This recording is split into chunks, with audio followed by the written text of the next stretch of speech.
I watched my only child stand before 25 elegant holiday guests and demand that I either start paying him monthly market rent or pack my bags and clear out of his luxury apartment. He truly believed his brilliant career as a Manhattan real estate developer funded the sprawling Upper East Side penthouse, the pristine Mercedes SUV in the garage, and his wife's endless designer shopping sprees. What my ungrateful son never suspected was that every single luxury he flaunted actually belonged to me, his quiet, unassuming mother. My name is Evelyn Vance, and at 65 years old, my decision to hide my massive wealth almost destroyed the boy I raised, but breaking my long silence was the only thing that could ultimately save him. That festive evening, the rich aroma of roasted meat filled the dining room while I tirelessly cleared plates and poured fine wine for his snobbish colleagues and in-laws. My hands trembled under the heavy serving trays, my apron was covered in stains, and my hair was pinned up back in a messy bun. Looking across the glamorous candlelit table,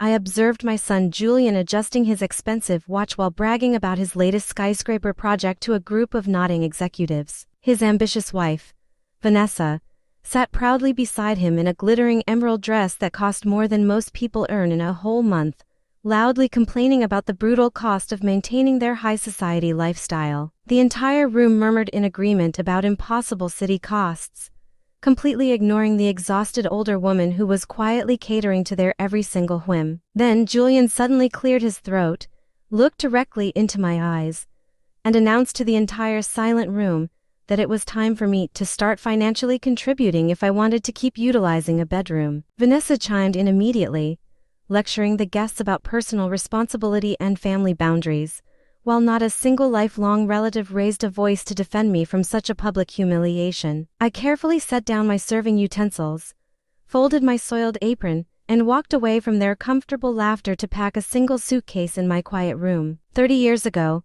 my late husband Arthur and I started with absolutely nothing in a tiny cramped studio, saving every spare penny from my bookkeeping job and his exhausting construction shifts to purchase one small property. We spent decades sacrificing luxuries, expanding our portfolio brick by brick until our private corporation, Vance Holdings, owned dozens of prime buildings across New York City. When Arthur tragically passed away, I became the sole majority owner of a multi-million-dollar empire, though I chose to live simply and let our trusted director manage public operations. 3 years ago, Julian wanted to branch out on his own but struggled on a beginner salary, so I secretly arranged for him to occupy our vacant penthouse at a massive employee discount. I even provided an emergency credit card and authorized his use of a company vehicle, but my silence allowed a dangerous weed of entitlement to grow rapidly inside his mind. That cold winter night, I called my director to revoke every single corporate privilege,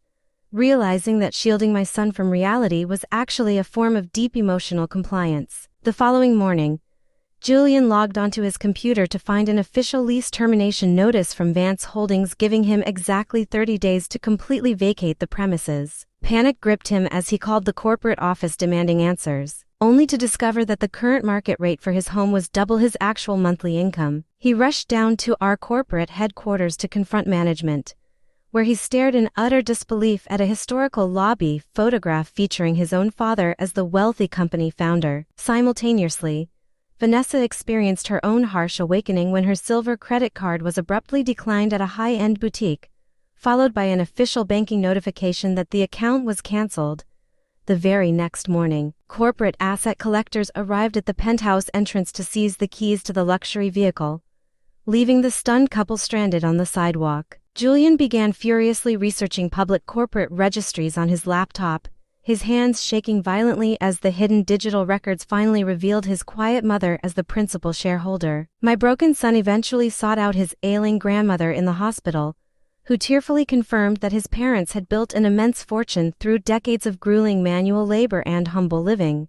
She harshly reprimanded him for mistreating the woman who had quietly financed his lifestyle, advising him to finally learn the true value of independent effort.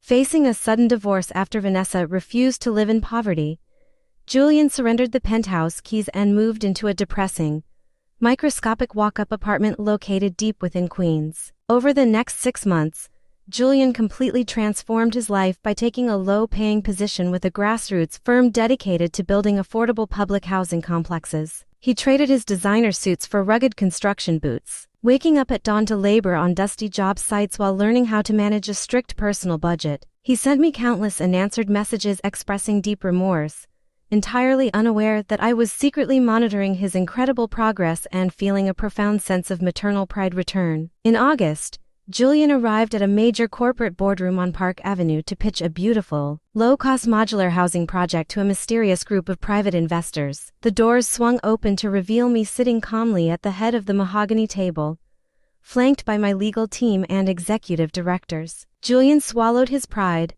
bypassed his rehearsed script, and delivered an incredibly passionate presentation about how losing his unearned luxury had finally taught him that architecture should serve human dignity. We proudly approved the $10 million development, appointing Julian as the project director under strict financial supervision so he could earn his position through merit rather than family entitlement. 1 year later, we celebrated a peaceful holiday dinner inside my modest apartment, completely surrounded by real friends, dedicated colleagues, and grateful families from his completed housing complex. True love does not mean enabling selfishness with easy material gifts, but rather having the immense strength to teach the difficult, necessary lessons that forge true human character.